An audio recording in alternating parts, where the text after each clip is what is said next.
अब आपके सामने वो तस्वीर जो किसी का भी दिल दहलाकर रख सकती है। तेल अवीव की ये आज की तस्वीर है। इजराइल की कमर्शियल कैपिटल, इजराइल का सबसे विकसित सिटी, जो कि इजराइल का नाज कहा जाता था, लेकिन आज उसकी हालत क्या हो गई है ये आप देखिए। ईरान के ताबड़तोड़ अटैक के बाद इजराइल के तेल अवीव में हर तरफ तबाही और बर्बादी के निशान नजर आ रहे हैं। ये मंजर किसी का भी दिल दहला दे।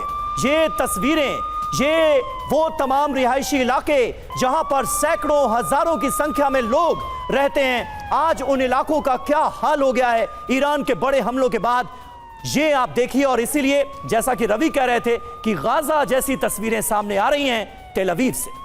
बिल्कुल, ये तस्वीरें अपने आप में किसी ने ये नहीं सोचा होगा कि तेल अवीव में भी देखने को मिलेगी, क्योंकि गाजा की तस्वीरें तो पूरी दुनिया देख रही थी, लेकिन अब ईरान के हमलों के बाद तेल अवीव की तस्वीरें भी दुनिया देख रही है। संदीप त्रिपाठी सर, ये जो तस्वीरें हैं ये क्या कह रही हैं?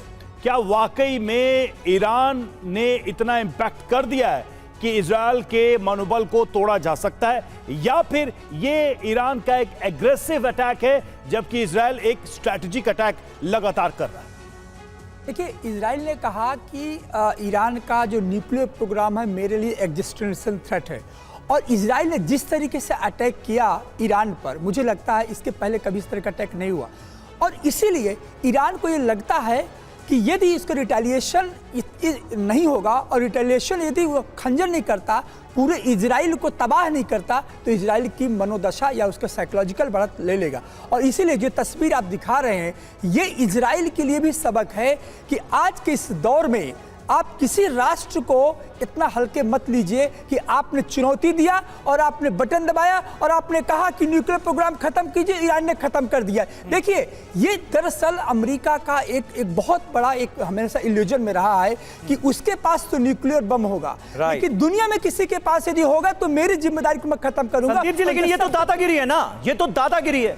मतलब ईरान वही काम करे जो कि अमेरिका उससे करने को कहे। समीर जी मैं थोड़ा सा डिकोड करना चाहूंगा। 1998-99 की बात है, यही अमेरिका ने भारत पर सैंक्शन लगाया था कि आपको न्यूक्लियर प्रोग्राम आप नहीं कर सकते हो। तो ये आखिर तय कौन करेगा कि कौन बनाएगा कौन नहीं बनाएगा, इसको कौन तय करेगा? आपकी सिक्योरिटी काउंसिल के सिर्फ 5 देश न्यूक्लियर प्रोग्राम बना सकते हैं और दुनिया के कोई प्रोग्राम बनाए अपनी रक्षा के लिए तो आपको थ्रेट लगता है। मुझे लगता है ये जो खंजर है, ये तबाही है इजराइल में, इस बात का संदेश है कि आप यदि किसी को नष्ट करेंगे तो ये आज के दौर में क्या ये जो तस्वीरें हैं, क्या ये एक प्रीटेक्स्ट नहीं बनने वाली है, बहाना नहीं बनने वाली है फुल स्केल वॉर के लिए, इजराइल और अमेरिका के लिए?